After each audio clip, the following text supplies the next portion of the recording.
So, as someone who famously called for the National Guard to keep the peace in American cities, you must be very pleased with what's going on in Washington right now. Well, I'm saddened by the crime rates in Washington, D.C., because thousands of Arkansans visit every year. I've got my own aides in Washington who have been victimized by violent crime.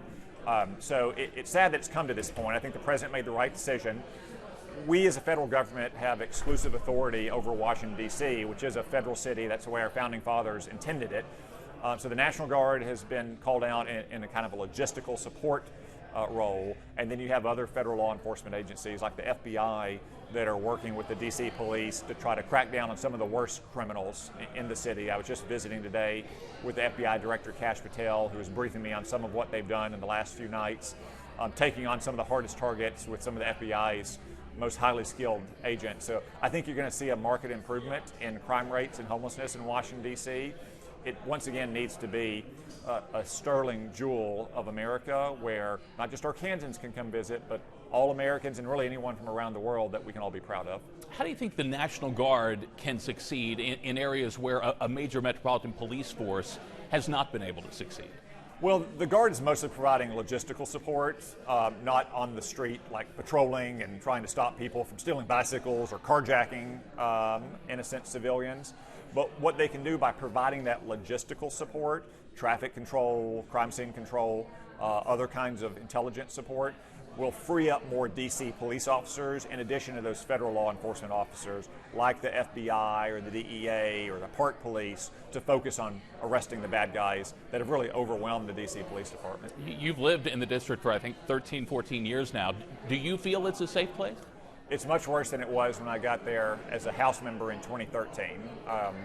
I didn't, for instance, used to brief my new interns when I got a new class of interns about the crime rates, about the dangers that they could face in the streets. Now, sadly, it's a fact of life that I have to tell each new intern class that they need to be mindful of their surroundings. Probably after, in the evening, they need to be traveling together, or at least with some other person, and just be very careful about it. So it's a real sad decline in public safety in Washington, D.C., and President Trump is doing what's necessary, I think, to reverse that. Okay. You're up for re-election next year. You've drawn an opponent, Haley Schoffner, who's a sixth-generation farmer from Newport, first-time candidate. How do you assess her as an opponent in this race? Well, I know there's other Democrats who might be running as well, so I'll let them handle their primary first, but I'm looking forward to the re-election campaign. I think it's been a great start to this new year with President Trump back in the White House and Republicans back in charge of Congress. We've delivered in the big, beautiful bill not just historic tax cuts for working Arkansans. We passed a new farm bill that's going to help provide a new safety net for our farmers. Important reforms. They're going to make sure that benefit programs like Medicaid and food stamps are going to people who are truly in need, not freeloaders or illegal aliens. We made a lot of new investments in border security and immigration enforcement in our military, and there's going to be a lot more to come as well. So I'll let the Democrats sort out their primary first, but I'm looking forward to the campaign next year, and hopefully the people of Arkansas sending back to be their voice in the U.S. Senate again. Given her background in farming, I'm sure farming issues are going to be front and center in this campaign. There's been a lot of talk about a Farm Bill 2.0 perhaps taking shape as early as next month when you all return to Washington. Are you optimistic that it's going to happen this year? And what do you need to see in that bill for Arkansas farmers? I am. You know, John Bozeman is the chairman of the Agriculture Committee, and I'm working very closely with John to pass the rest of what has typically been called the Farm Bill. You know, when farm bills in the past have usually had the two biggest components as the farm risk management programs that our farmers need to face all the risks inherent in farming, and second, the food stamp program, which is by far the lion's share of the money. We took care of both of those in the big, beautiful bill. So the rest of what's left on the Farm Bill, which you might call Farm Bill 2.0, typically tends not to be as controversial, certainly doesn't cost as much money. So it's really just a matter of working with Democrats to make sure that we are passing the rest of the Farm Bill that includes important provisions for Arkansans, for our foresters across the state, for instance, or for conservation management or some other items. Okay. Let's talk Ukraine real quick. The president is sitting down with Vladimir Putin on Friday.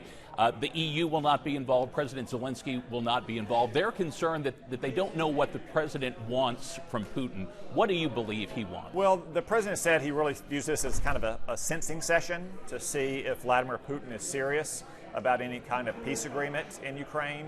As he said as recently as today, he doesn't seem very serious. He's still shooting missiles and drones and killing innocent women and children in Ukrainian cities. But he at least wants to sit down and talk to Vladimir Putin directly. They've been talking through envoys or indirectly and see where Putin's mind is. I've said, from the beginning of this administration that President Trump was handed a pretty tough situation in Ukraine, that the Biden administration was too slow in their support for Ukraine and probably tempted Vladimir Putin to invade in the first place, which didn't happen on Donald Trump's watch the first time. It did happen on Barack Obama's watch. But you're not going to get Vladimir Putin to sit down at the negotiating table until he thinks he has more to lose on the battlefield and in his economy than he does at the negotiating table. And I think that's what the president wants to find out. I don't expect there to be any kind of major agreement coming out of their meeting on Friday, because the president has said this is really just getting a sense of what Vladimir Putin is looking for. But hopefully it can lead to a ceasefire, which Ukraine has already agreed to do, and that ceasefire can then lead to genuine peace negotiations. This face-to-face has been a long time coming. Why do you think it is happening now? The president has, again, worked indirectly and through envoys to try to get a sense of what President Putin wanted. I think now you're kind of coming to the end of the road. About 3 or 4 weeks ago, President Trump announced that we're going to continue to supply weapons to Ukraine through NATO to make sure that NATO is doing its fair share. He also said that if Vladimir Putin is not willing to come to the table in 50 days, you're also going to see significant new sanctions on Russia's economy. And we do have a lot of levers left to pull to put pressure on Russia. So I think the president, seeing that we're getting to the end of the road here, wants to be able to sit down himself, not indirectly, not through envoys, not through European heads of states, and see what Vladimir Putin is thinking. Are you comfortable with them moving ahead with those sanctions if these talks don't materialize as they hope? I've said to the president from the beginning, if he thinks that these sanctions are necessary, especially secondary sanctions on the countries that are buying cut-rate Russian oil that is funding Russia's military, then I would be there for him, and that I think the U.S. Congress would be there for him as well. Senator, thank you very much. All right. Great to Thanks, see Chris. you. Appreciate your time.